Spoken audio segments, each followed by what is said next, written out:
오늘 새벽 우리에게 주신 하나님의 말씀은 이사야 18장 말씀입니다. 구약성경 987면입니다. 제18장. 슬프다.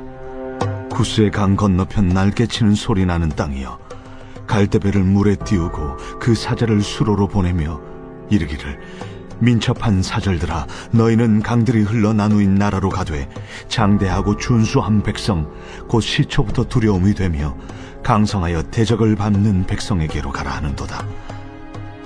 세상의 모든 거민, 지상에 사는 너희여, 산들 위에 기치를 세우거든 너희는 보고 나팔을 불거든 너희는 들을지니라.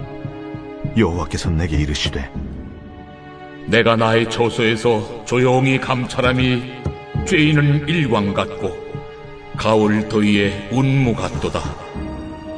추수하기 전에 꽃이 떨어지고 포도가 맺혀 익어갈 때에 내가 낫으로 그 연한 가지를 베며 퍼진 가지를 찍어버려서 산의 독수리들과 땅의 들짐승들에게 던져주리니, 산의 독수리들이 그것으로 여름을 지내며 땅의 들짐승들이 다 그것으로 겨울을 지내리라.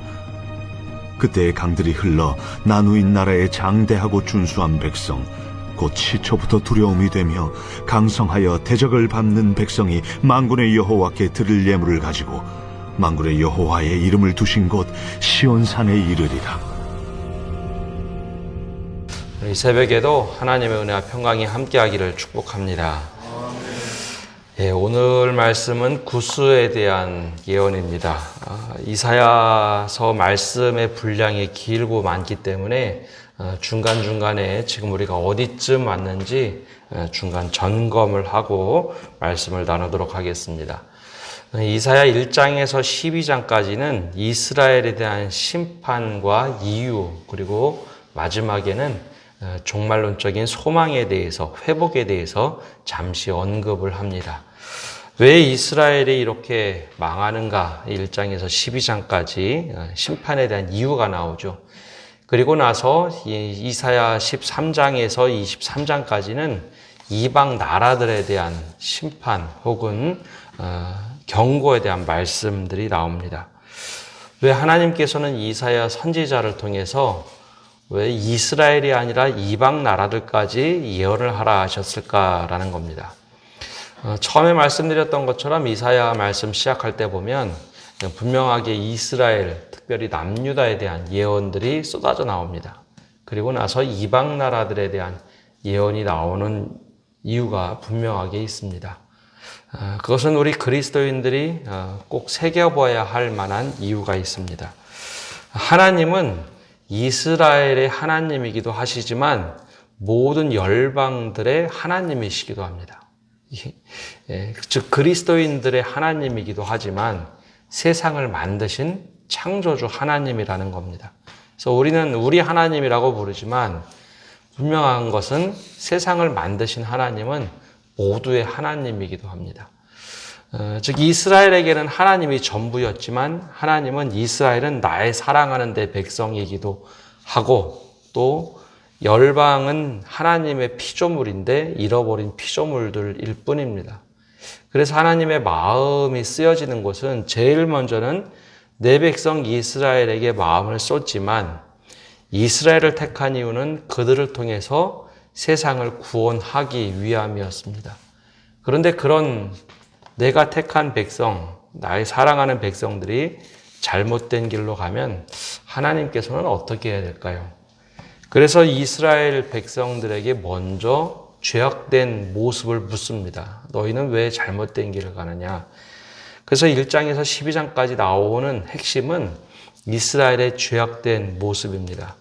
하나님께 잘못한 범죄도 있지만 하나님 앞에서 화려한 예배는 드리는데 백성들을 너무 괴롭게 하는 귀족들, 잘못된 지도자들, 그리고 이방을 섬기는 이들에 대해서 하나님께서는 엄히 경고하고 꾸짖죠. 그래서 이스라엘에게 먼저 벌을 내리십니다. 이 아수르라는 회초리를 들어서 때리시는 것이 하나님의 방법이었습니다. 근데 여기 또 하나 이제 문제가 있습니다. 그럼 이방 나라들은 어떻게 이해를 할까입니다. 분명히 여호와 하나님을 믿는 이스라엘인데 이스라엘이 아수르의 공격을 당하고 처참하게 무너지기 시작합니다. 그러면 이방 나라들이 오판을 합니다. 야, 우리 신이 더 대단한가 보다. 여호와 신을 우리가 저렇게 물리칠 수 있으니 우리가 더 대단한 신을 믿나 보다. 그래서 하나님께서는 이사야를 통해서 또 하나의 경고를 하십니다. 너희 그렇게 교만한 이방 나라들이요, 내가 그 교만을 꺾어버릴 거다. 그러니까 세상을 만드신 하나님은 이방 나라들을 잠시 회초리로 사용하실 뿐이지 그들이 교만하게 나가면 그걸 꺾어버리시는 하나님입니다. 그래서 이방 나라들에 대해 심판이 임할 때는 이스라엘의 회복도 같이 일어난다라는 의미를 가지고 있습니다. 그래서 오늘 말씀은 그 중에 이제 18장 구스에 대한 말씀입니다. 구스라는 곳, 어디서 한 번쯤은 들어볼 만한 이름인데요. 노아의 아들 셈, 함, 야벳 세 명의 아들이 있는데 그 중에 함의 아들 이름이 구스입니다. 함이라는 아들, 둘째 아들은 우리가 한 번씩은 다 들어서 아시는 것처럼 노아가 노아홍수 끝난 다음에 노아가 술에 취하죠. 그럴 때 함은 그 노아의 술 취해서 벌거벗고 자는 모습을 보고 나서 형과 동생들에게 가서 이야기를 합니다. 그래서 아버지의 수치를 덮은 아들이 아니라 부끄러움을 사람들한테 소문내는 아들. 그래서 이 함은 나중에 노아에게 꾸지람을 듣고 저주를 받습니다. 그래서 함은 동생을 섬기는 자가 되죠. 그 혈통이 이어진 것이 바로 구스입니다. 그 후손이 구스라는 나라는 다른 곳에 있던 것이 아니라 이 아프리카 북단에 있는데 바로 애굽을 가로지르는 나일강 상류에 있는 반대편에 있는 지역입니다. 아마 현대로 따지면 알렉산드리아 쪽에 있지 않았을까 싶습니다. 근데 지금 현 시대로 보면 아프리카 그러면 너무 후진국이다, 못 사는 나라들이다 라고 생각할 수 있겠지만 세계 4대 문명의 발상지인 곳이 바로 이 지역입니다. 그러니 이 구스라는 나라가 못 사는 나라가 아니라 거대한 제국과 같은 나라입니다. 이 이스라엘 시대를 보면은 고대 세계에 아수르라는 거대 제국이 있었고 또 후에 바벨론이라는 제국도 있지만 전통적으로 애굽이라는 나라는 아주 아프리카의 고대 맹주인 거대 제국이었습니다. 그래서 이스라엘 역사가 처음에 시작되는 것을 거슬러 올라가 보면 출애굽기, 애굽이라는 나라에서 도망 올 만큼 거대한 제국이 있던 곳이 애굽입니다. 근데 애굽 맞은편에서 구스는 그렇게 작지 않은 그래도 꽤 큰 나라였습니다. 더군다나 오늘 이 말씀이 시작되는 이 시대적인 배경은 히스기야 시대입니다. 히스기야 왕이 통치하던 시대는 구스가 애굽을 어느 정도 견제할 만큼 꽤 성장했던 나라입니다. 얼마만큼 성장을 했나 하면 나일강 하류에 보면 멤피스라는 지역이 있는데 그건 애굽의 소유 땅입니다. 근데 그 지역까지 이 구스란 나라가 자신의 땅으로 할 만큼 굉장히 세력이 강해졌던 시대입니다. 근데 이 이사야 말씀 처음 시작할 때 보면 4명의 왕들이 나오는데요. 아수르는 처음에 이제 서진 정책이라고 해서 점점 남방 정책을 씁니다. 그때 왕들이 조금 오판을 하죠. 북이스라엘과 메데라는 나라가 반아수르 동맹을 맺습니다. 그러면서 이스라엘에게도 너희 우리와 함께 반아수르 동맹을 맺어서 아수르를 막아내자. 근데 이스라엘은 남유다는 그렇게 따르지 않습니다. 그래서 이 북이스라엘과 메데가 오히려 남유다를 공격하죠. 그때 사이가 확 틀어졌습니다. 근데 그때 절대 하지 말아야 될 일을 하는데 남유다는 북이스라엘을 견제하기 위해서 친아수르 정책을 씁니다. 즉 아수르와 동맹을 맺어서 북이스라엘을 공격하게 하죠. 그때도 선지자들이 경고를 합니다. 절대 그러면 안 된다. 형제 국가를 그렇게 우리가 아수르와 손을 잡고 하면 안 된다. 근데 지금은 좀 상황이 달라졌습니다. 히스기야 시대는 이미 북이스라엘이 망했고 아수르가 더욱더 세력을 펼쳐서 남유다를 공격하던 시대입니다. 히스기야 왕 때에 굉장히 아수르에 대해서 두려워했죠. 근데 구스가 이렇게 보니 반아수르 정책을 통해서 동맹을 맺으면 아수르를 막아낼 뿐만 아니라 이 남유다가 방패막이가 될 것이라 판단을 합니다. 그래서 여기에 사절을 보내던 시기가 바로 오늘 말씀의 배경입니다. 그래서 1절에서 3절까지 보면 그런 내용입니다. 슬프다 구스의 강 건너편 날개치는 소리나는 땅이여 갈대배를 띄우고 그 사자를 수로로 보내며 이르기를 민첩한 사람들아 너희는 강들이 흘러 나누인 나라로 가되 장대하고 준수한 백성 곧 시초부터 두려움이 되며 강성하여 대적을 밟는 백성에게로 가라 하는도다. 이제 이게 어떤 배경인가 하면 구스라는 나라의 사람들이 굉장히 얼굴이 까마잡잡하고 키가 큰 장골이 큰 사람들입니다. 근데 갈대배라는 것이 모세를 갈대 상자에 띄웠다고 하죠. 나일강은 물이 굉장히 빠른 그래도 바다와 다르게 그래도 유속이 있는 곳입니다.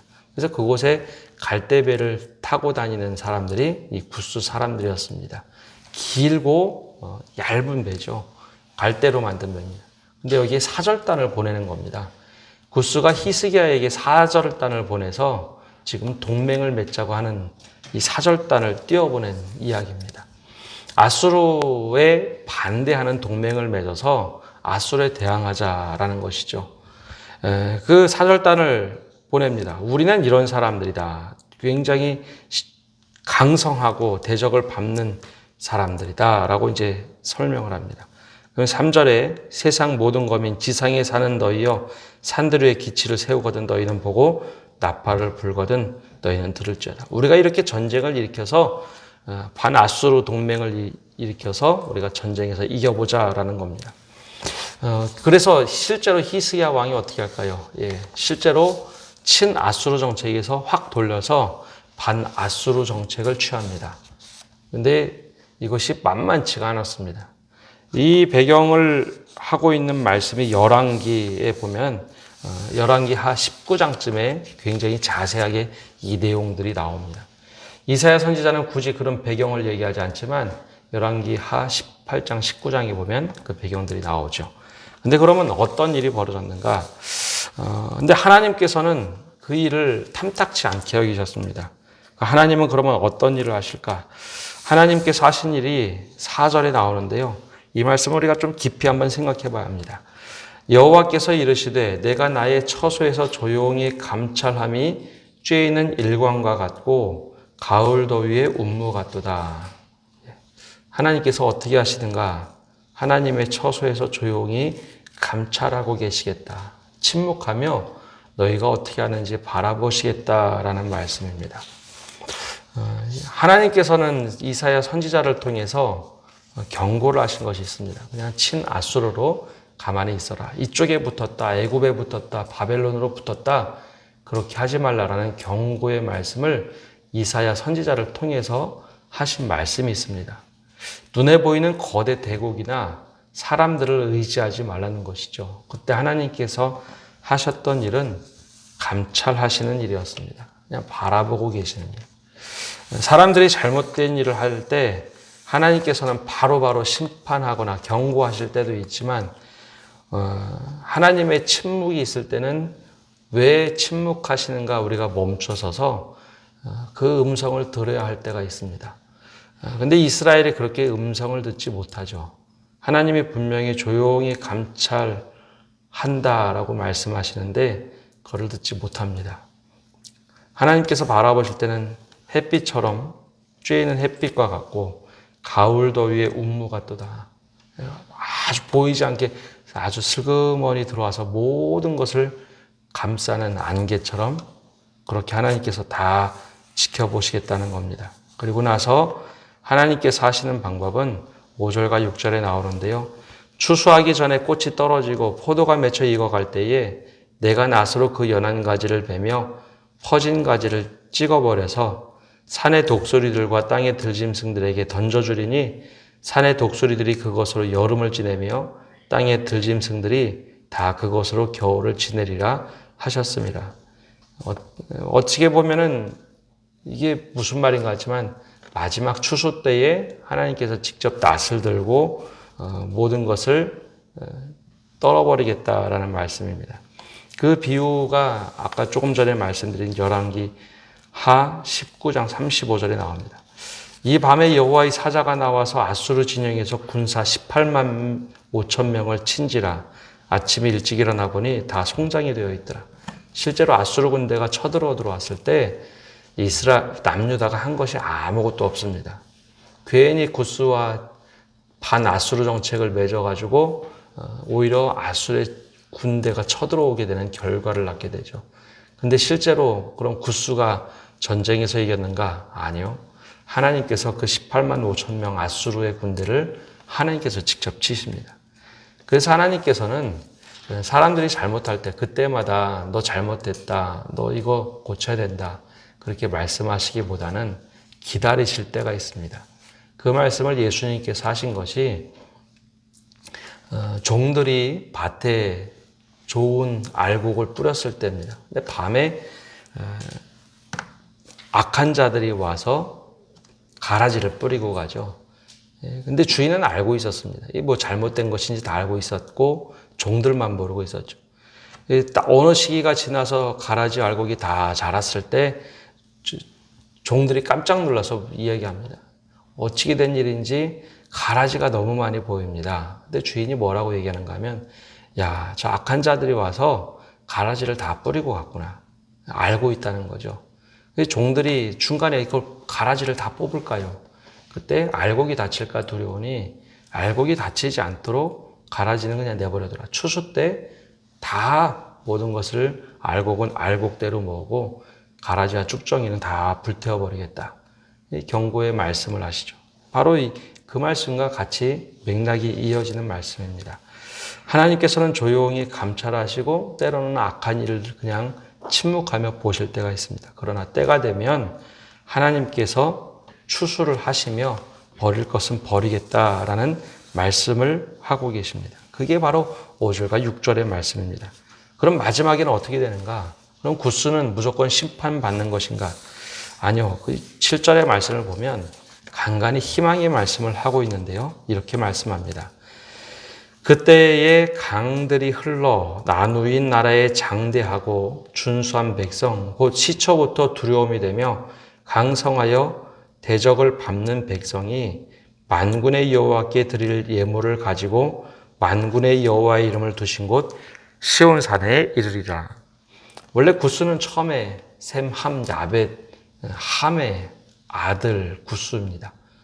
그런데 잘못된 선택을 해서 함은 아예 이스라엘 역사에서 사라지죠.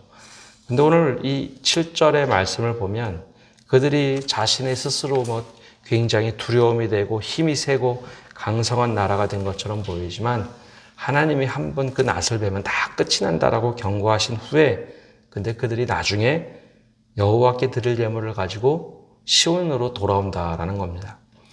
이방 나라들의 정체성이 그렇다는 거죠. 그럼 우리는 누구일까요? 사실 우리들은 유대인들이 아닙니다. 이스라엘 백성이 아니라 우리는 이방 나라들 중에 하나였습니다.